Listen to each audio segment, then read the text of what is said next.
दोस्तों, भारत के दो संगठन हैं जिन्होंने समय समय पर इतिहास रचा है। इनमें पहला है अंतरिक्ष में नए कीर्तिमान बना रहा इसरो और दूसरा है सैन्य क्षेत्रों में सेनाओं के लिए एक से बढ़कर एक हथियार बनाने वाला DRDO।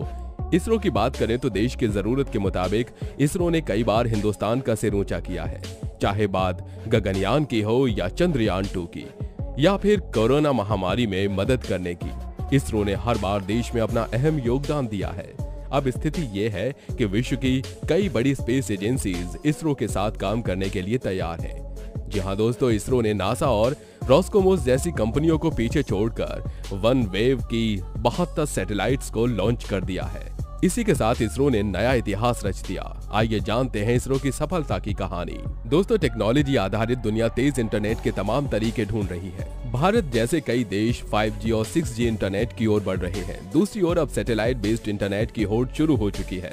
एलन मस्क की कंपनी स्पेसएक्स का स्टारलिंक प्रोजेक्ट और एयरटेल के साथ पार्टनरशिप वाली कंपनी वनवेव इस मामले में मुख्य प्रतिद्वंदी है। स्टारलिंक ने कई देशों में अपनी सेवाएं शुरू कर दी हैं। इन दोनों कंपनियों ने सैटेलाइट इंटरनेट सेवा देने के लिए हजारों की संख्या में सैटेलाइट लॉन्च किए हैं। इसरो ने भी वनवेव के 36 सैटेलाइट एक साथ लॉन्च किए हैं। अब सबसे पहले जान लेते हैं वनवेव कंपनी क्या करती है। दरअसल पृथ्वी के चारों तरफ घूम रहे लियो सैटेलाइट का नेटवर्क है और इस नेटवर्क के पीछे यूके की कंपनी वनवेव। इंडियन एक्सप्रेस की रिपोर्ट के मुताबिक ये अब तक कुल 618 सैटेलाइट्स लॉन्च कर चुकी है, जिनमें से 588 सैटेलाइट्स एक्टिव हैं और इन्हीं का इस्तेमाल करके वनवेव पूरी दुनिया में ब्रॉडबैंड कनेक्टिविटी को बेहतर करना चाहती है, यानी इंटरनेट की स्पीड बढ़ाना चाहती है। यूके की सरकार और भारत की एक कंपनी भारतीय एंटरप्राइजेज वनवेव कंपनी के दो बड़े शेयर होल्डर्स हैं।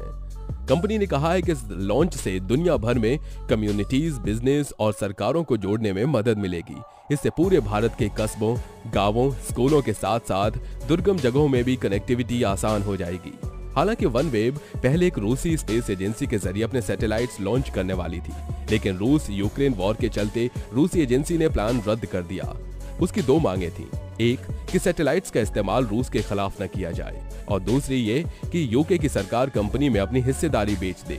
आप तो जानते ही हैं कि सैटेलाइट्स का इस्तेमाल जासूसी के लिए भी किया जाता है, इसीलिए रूस को भी इन सैटेलाइट्स से अपनी जासूसी का डर था। इधर European space agency's Arianespace अपना एरियन 5 रॉकेट रिटायर कर चुकी है। एरियन 6 के लॉन्च में देर हो रही थी। अब वनवेव को सिर्फ स्पेसएक्स और इसरो से मदद मिलने की उम्मीद है। हालांकि स्पेसएक्स ने वनवेव के भी कुछ सैटेलाइट्स लॉन्च किए हैं, लेकिन वो अपना खुद का सैटेलाइट नेटवर्क स्टारलिंक भी डेवलप कर रहा है। ऐसे में वनवेव ने भारत के साथ 72 सैटेलाइट्स के लॉन्च की डील की थी, जिसे भारत ने 2 बार में पूरा कर दिया है। साल 2020 में भारत ने स्पेस सेक्टर में प्राइवेट इन्वेस्टमेंट के रास्ते खोल दिए थे। भारत समय समय पर दूसरे देशों की कंपनियों के सैटेलाइट्स लॉन्च करता रहा है, लेकिन फिलहाल भारत की इस ग्लोबल मार्केट में हिस्सेदारी सिर्फ 2% है, लेकिन सुधार का काफी स्कोप है। भारत सरकार चाहती है कि 2030 तक भारत की हिस्सेदारी 10% हो जाए। इसके लिए इसरो भी अपने लॉन्च बढ़ाएगा और स्काई रूट और अग्निकुल जैसी प्राइवेट कंपनियां भी। ये कंपनियां फिलहाल अपने स्पेसक्राफ्ट डेवलप करने में लगी हुई हैं। इसरो की कमर्शियल फर्म NSIL ने वनवेव के 72 सैटेलाइट्स को 2 चरणों में लॉन्च करने के लिए करीब 1000 करोड़ के कॉन्ट्रैक्ट साइन किए हैं। NSIL का ये प्रक्षेपण इसरो के कमर्शियल पहलू से बेहद महत्वपूर्ण है।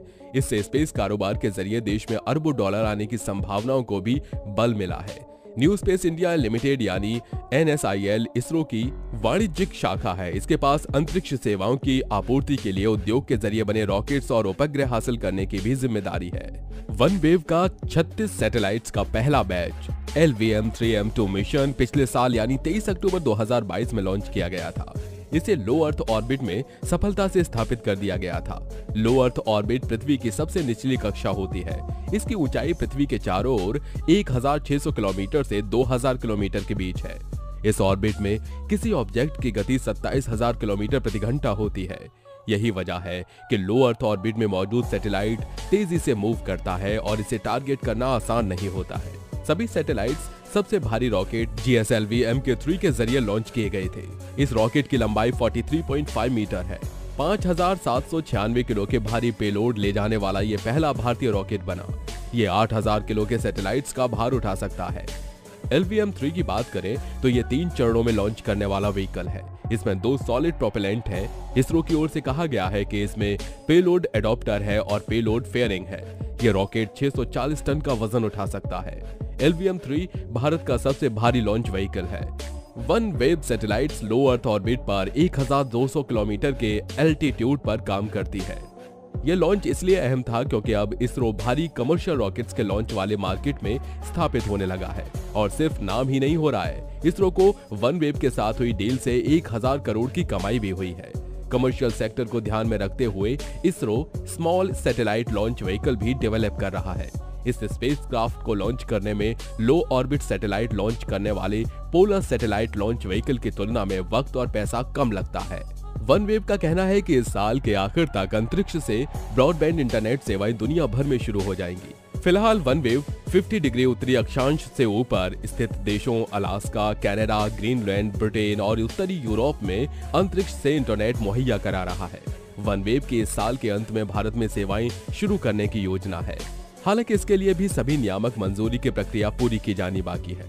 OneWeb ने भारत के दूरसंचार विभाग से GMPCS उपग्रह सेवाओं से वैश्विक मोबाइल निजी संचार से परमिट हासिल कर लिया है।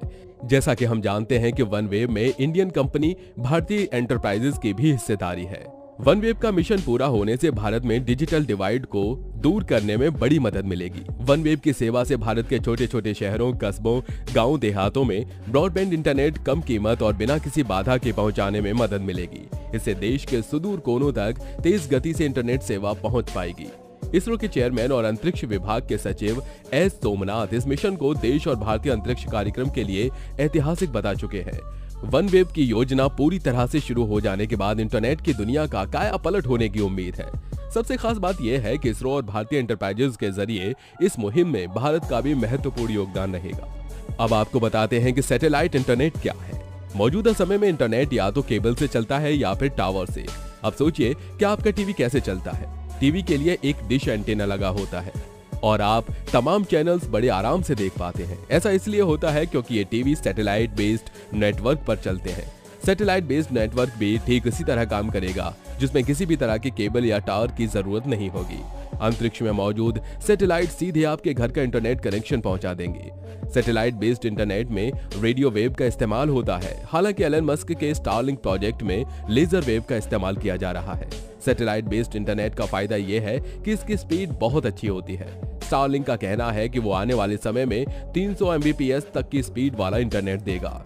लेकिन दोस्तों, इस वक्त हमारी पृथ्वी करीब 8000 सैटेलाइट से घिरी है। एलन मस्क की कंपनी स्पेसएक्स अकेले 3000 से ज्यादा सैटेलाइट्स लॉन्च कर चुकी है और यह तादाद लगातार बढ़ रही है। नेचर एस्ट्रोनॉमी में छपी एक रिपोर्ट के मुताबिक लाइट पोल्यूशन यानी प्रकाश के प्रदूषण और सैटेलाइट्स के घेराव के चलते रात में स्पेस की गतिविधियां देख पाना मुश्किल हो जाएगा। दुनिया की कई एस्ट्रोनॉमी लैब्स में किए गए शोध में पाया गया है कि लाइट पोल्यूशन की वजह से रिसर्चर्स को सही ऑब्जर्वेशन नहीं मिल पा रहे हैं। दूसरी समस्या है ट्रैफिक की। जैसे सड़क पर भीड़ से हादसे की आशंका रहती है, उसी तरह सैटेलाइट्स के बढ़ने से स्पेस में ट्रैफिक बढ़ रहा है।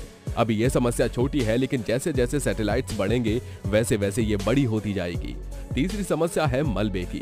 सैटेलाइट्स अपने मिशंस के खत्म होने के बाद अंतरिक्ष में मलबा तैरता रहता है। स्पेस में भी मलबा जितना कम हो उतना ही अच्छा है, इसलिए जरूरी है कि सैटेलाइट लॉन्च उतने ही किए जाएं जितने जरूरी हैं। खैर, आपको ये वीडियो कैसी लगी? अगर पसंद आई हो तो लाइक करें और चैनल को सब्सक्राइब करके बेल आइकन को प्रेस करना बिल्कुल ना भूलें।